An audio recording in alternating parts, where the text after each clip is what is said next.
Welcome to Doing Business with a Servant's Heart podcast. I'm so excited for season 2 and the great guests you're going to hear from, their struggles, how they overcame their struggles, their triumphs. Through personal and business life, I think they're tied together, and we're going to share great stories about that. This show isn't just about me. It takes a lot of good people working with me. Among them is my partner, H7 Network, and Clay Hicks. Building relationships, building community is the mission of H7 Network. They want to create a network of champions where everybody wins. Find out more at h7network.com. And we hope to motivate you, inspire you, and educate you through our show. Enjoy the show. We'll talk to you on the other side.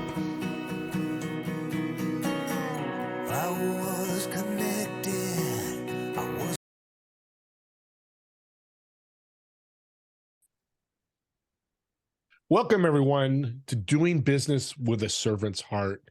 And I'm excited for this episode. This gentleman I have today, I've just learned a little bit about him, is actually helping with your relationships, which could be tied to your business, and we'll work that into it.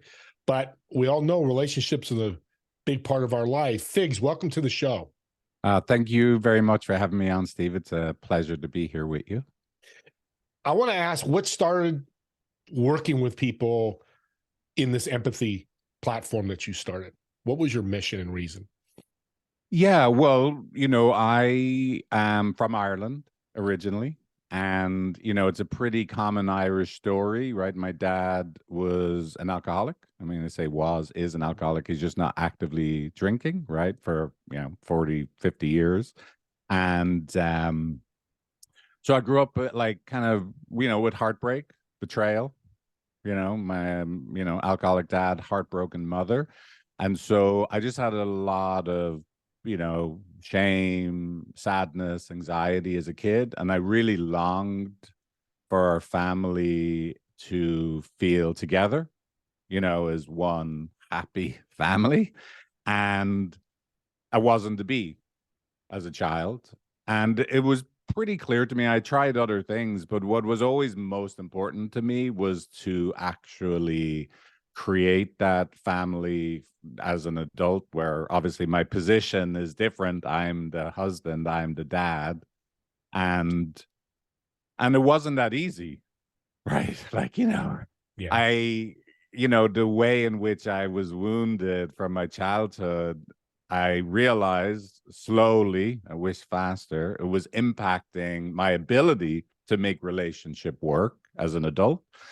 And so, relatively late, about 15 years ago, I realized, look, I really need to learn how to do this, right? And so that's when I moved to a place called OSullivan.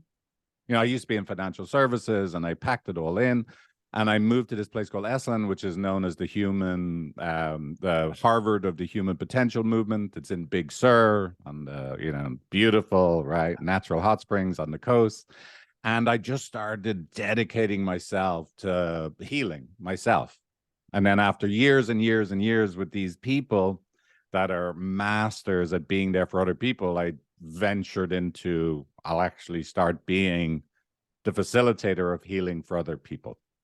And then, I met my wife there at OSullivan, and, we're now, happily married and got 2 kids. And it sounds very small dream for some, but being a husband, being a dad, and I wake up every morning, to get my kids out of bed and out the door to school, is literally the biggest dream come true I could have ever imagined. Amen. I love that, because family is important. How much does your experience help you with what you do today? Oh, it's everything, right? It's everything. So one of the things, obviously, so I'm a psychotherapist, right? And I'm primarily a couples therapist. But the main reason I help people is I become them, just like a really good actor would be. So whenever I'm asking questions of people, I'm only asking questions so that I can better feel what they feel. And I feel it inside myself, and then I can reflect it back to them so that they actually feel themselves even more than they did before. Yeah. And so, but in order to do that, I have to have access to all of these hurt feelings and frustrations. And so my pain inside, that I lived through, it's essential that I know that inside myself and I haven't lost it completely, access to it, if I'm going to really be able to connect and relate to other people where they could feel safe enough with me to dare to transform their pain into gold, right? That's basically the truly effective psychotherapeutic process is we're turning base metal, your pain, your suffering, into gold, right? Into your superpower. So your heartbreak, your betrayal, your abandonment, your rejection, your shame, we can actually turn that into, what makes you a superhero in the world. But the alchemical process is scary, Yeah. right? It's hard, right? I mean, I am, like, right, there's no Christ without Jesus being crucified, right? There's Luke Skywalker doesn't become the Jedi Knight, like that saves the universe without Right. losing his parents, right? And his right, so all of these betrayals in life, that's what really, we're going to make that into the defining moment, how you overcome it. And so me doing that, like, I'm just as wounded, if not more so, than most of my clients. And it's essential for me to be able to be an effective guide for them. Yeah, and you took, and God bless you, and thank you for that message of taking a tragedy, taking a very negative experience, and flipping around to help others, to serve others Yeah. in a business. That's powerful. Yeah, look, it's incredible. One of my woundings was, financial insecurity as a child, and I went to private schools. I was always poorer than everybody. I was very lucky to go to private schools, cry me a river, right? But I was the poor kid, right? And I wanted to make money first, right? So I went into being a stockbroker, and I just, like, I had to, like, I didn't like the work, but I needed to get the money, and then I could do what I want, right? And then here's the weird thing. When I finally gave it up and I became a therapist, I felt wealthier instantly because my time horizon had changed.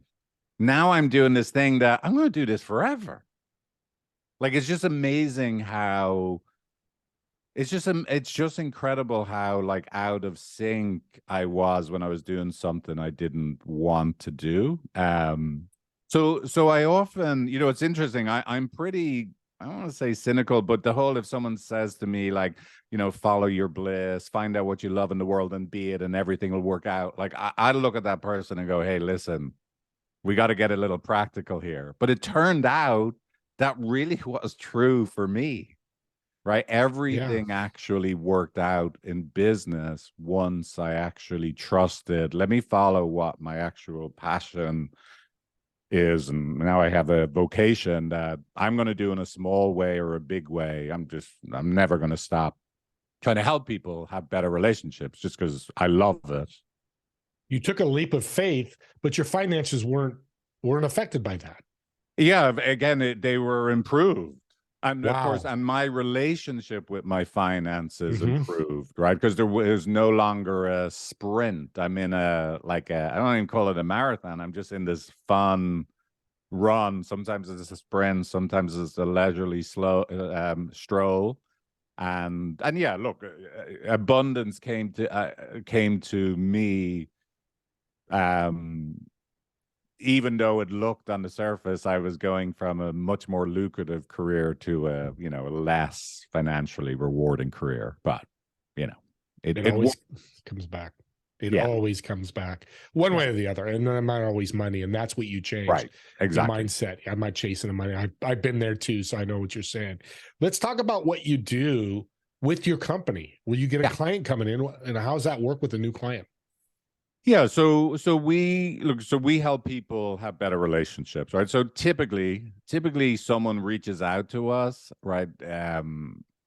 Because they're suffering in their relationship, whether that's having the same fight over and over again, there's been an affair, someone didn't come to Granny's funeral, it's a big injury, right? It would be great if more people reached out of inspiration, but look, 90% of the people reach out to us because they're suffering, right? And at that moment in time, it's unbearable, right? And so then we're going to try and match that couple or individual that's suffering with one of the therapists on our team, right? And we currently have 18 therapists on our team, and we also have coaches, therapists and coaches, and then we ideally, right, they will engage in weekly counseling or coaching, and we're just going to roll up our sleeves and do everything we can to help, let's say if it's a couple, help them really get back to a place that they trust and love each other and can be there for each other in the ways they need, not only now, but the way the little kids inside them that are still here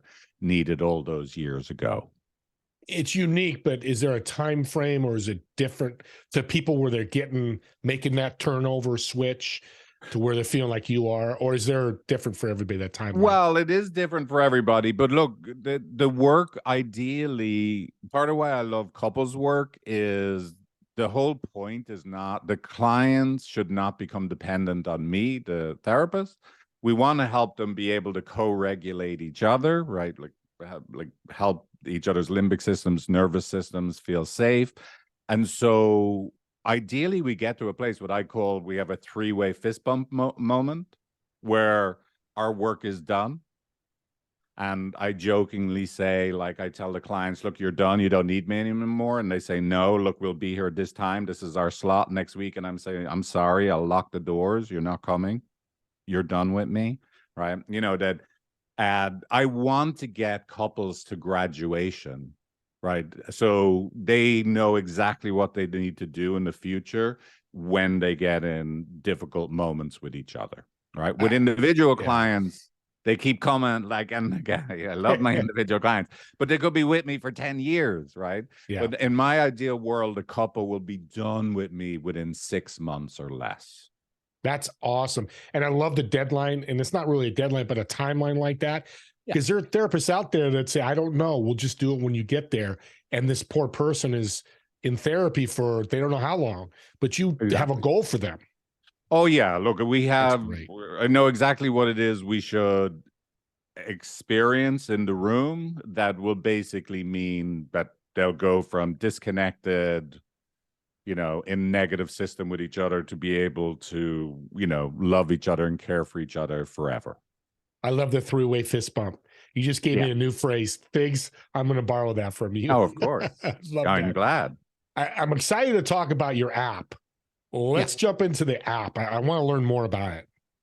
Yeah, so I built this. One of the things, obviously, look, I love what I do, but as you could imagine, it's not a super scalable business, right? Like one couple at a time. It's what I'll always do for the rest of my life. I never want to stop being a therapist. I love training therapists. But I also was frustrated that, look, we should be able to help more people. And most of the relationship advice I see out there is not only is it wrong, but it's actually making things worse, right? So we created this very simple, it's totally free. It's a web app where you can go on, you answer a bunch of questions about yourself, and then we will reflect to you, this is who you are, very lovingly and kindly reflect to you, this is who you are from an attachment theory perspective. And then you get your partner to take the same bunch of questions, right? And then we reflect to them, this is who you are. But most importantly, now that we have both of your answers, we combine both of your answers and we present you very lovingly and kindly, this is who you are as a couple. And this is what you have to work on together in order to be able to make love work. Now, that whole process, for most people, that's the first time they will ever be introduced to an actual accurate reflection from the latest science, on what love is and how to make it work. So right now we've had about 20,000 people go through the process, which, is wonderful. And then, we have course people want to do, we have lots of free, can't help. My wife and I have a podcast. we release the podcast, we have courses, and then look, there's no getting away from the gold standard of how to help is, you know, personalized counseling with a therapist. But you know, we put our heart and souls into building the courses and the app and, you know, the podcast as well. So that hopefully is useful for people. A lot of resources, which I love, because people use different resources different ways. Is there a cost to the app? No, totally free. Wow, it's a free app. Yes. Okay. So, and by the way, we really, you know, because, you know, I lived in San Francisco, Silicon Valley for so long, like we really built something really beautiful, and it looks, you know, we're literally our mom and pop business, but we built something that, like, it looks like it could have been built by, you know, Apple or like, so yeah, it's you know, I'm very proud of it. And I'm blown away by the feedback we get from people, that it really helps people. And yeah, it's totally free. So I'm going to do this. What's the name of the app? How can they get the app? Well, I'll tell if you just go to empathy.com, our main website, and you'll see it there. You know, a link to be able to take, you know, just starts with taking the quiz. Great. Okay, we'll start. Now, how can they get a hold of you? Well, again, probably the easiest is just go to empathy.com. And by the way, it's good to, I couldn't afford empathy with a Y on the end.com. So I had to, again, do a very San Francisco thing, which is like just kind of, you know, Jimmy rig the name and do empathy with an I on the end, not a Y on the end.com. I'm from the Bay Area, so I know what you're talking about. Yeah. We have to, like, I don't know where people are doing it as much now. We have to just, like, you know, change the spelling a little. But so, yeah, just empathy.com with an I on the end, not a Y on the end. And then, you know, you can schedule a free consult. You can ask for me specifically if you want to talk to me. But, you know, we have an amazing, like, intake coordinator. She's much nicer than me. You know, that can guide you in the right direction. And pretty much everybody's nicer than me. Yeah, that works here because you're the boss. Well, well, I grew up in the cold, right, dark climate. Like, my wife's from Hawaii. Like, you know, everybody and happy. Everyone that line, or from California, they're all like really pleasant, happy you're right. people. Yeah. Well, you know, I'm loving this podcast. And I'm loving what you're doing. So I'm gonna get a little wild here. Okay. So the first 5 people that download the app and contact Figs or his company and mentions this podcast, I'm going to ship him a gift. Wow. Because my goal is I want you to have 40,000 app users by the end of this year. That's how much this means to me, what you're doing, because marriage relationships are personal and professional. This is doing business with a servant's heart, but you're helping. We talked about that earlier. How you helping business owners, business people? Yeah, well, thank you. That's amazing, right? You're so generous. With your, you know, your help. I appreciate it. Well, look, business owners in a couple of ways. One, obviously, you can't work very well in your business if your primary relationship, whether you're married or your primary partner, is not working very well. We know that the number one impact to happiness is the quality over your lifespan is the quality of your relationship with your primary partner, right? Of your spouse. And so we got to get that worked out. If you're a CEO of a company, right, or the founder of a company, the chances are your spouse is going to feel not particularly like they're a priority, and that's going to cause a lot of havoc and will impact your productivity. So that's the main way we help. And then, of course, the other way is when they're, like, let's say, co-founders. We do a lot of work with co-founders because they're very, very important to each other. They can feel threatened by each other. They can be reactive, explicitly and implicitly with each other. So come in and try and do some work helping those, you know, 2 or more members of a team actually get back to a place of trusting each other and being vulnerable with each other and being able to march forward on the same plan together. So that's some of the main ways, you know, we help. businesses. I like that because it is important. And we talked about it earlier before the show, the work-life balance. There's no balance, but if you can help your life, it helps work and vice versa. Exactly. And the more you know about yourself, which you teach, the better you could be with your employees, your management, and across down the board, down the road, Absolutely. which I completely love what you're doing. I love you. I heard about your podcast. I love it. Let's Oh, talk great. about your podcast.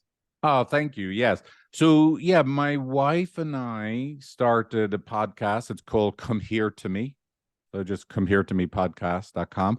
And what's kind of unique about it is we use it as our own therapy, right? So we get on the podcast and we talk about our own relationship, what our difficulties are, what we're struggling with. And in fact, the first 14 episodes of the show, we actually share our personal couples therapy, where my wife and I are in couples therapy. We, make the therapist anonymous, and we share the session, and then we give, we explain what the learnings are for the audience to take away. And people have been very, very moved and, write to us all the time about just how much it helps them. And then we have other episodes where I'll actually just explain, what do you do? Like if if there was a betrayal, if there was an affair, and, what do you do if you're married to an alcoholic? That was, a workaholic. We have to do the alcoholic. But yeah, there you go. That's another, there's an episode. Title. Exactly. We just came up with an episode. Yeah, exactly. But it's the same, right? It's the same as the quiz. Look, it's just an opportunity for us to give. I really love helping people love each other. And so it's just another opportunity to get the message out there and reach, as many people as possible. And that's powerful. And what you just said, you love helping people love better. Yeah. And I paraphrase a little bit, but that's what we need in this world, don't we? Absolutely. Absolutely. Oh, yeah. And look, that's the, it's so interesting. I was just training my staff yesterday. And we teach them how to be like couples therapists and how to do exactly what you do, like all the steps, all the scaffolding. And I was just telling them, like, look, all of this stuff, it's not the real thing, right? It's not what we're really doing, right? You have to be on the lookout for an opportunity, like in a present moment with a person, that this is it. This is the moment I could show up and help them. And if you'll humor me for one moment. Sure. I was talking to a friend of mine this weekend that was over. They just got pregnant. I'm so excited for them. And she's a physician's assistant in an ER room on the west side of Oahu, right? We live on Oahu, Hawaii. And she's, amazingly smart, capable physician, right? And she was telling me about this homeless guy comes in. He's 6 months sober. He lost his slippers, what you call flip-flops, right? Very important. You call them slippers here in Hawaii. They'll shout at you, right? And his feet had huge blisters on them. She got to wash his feet.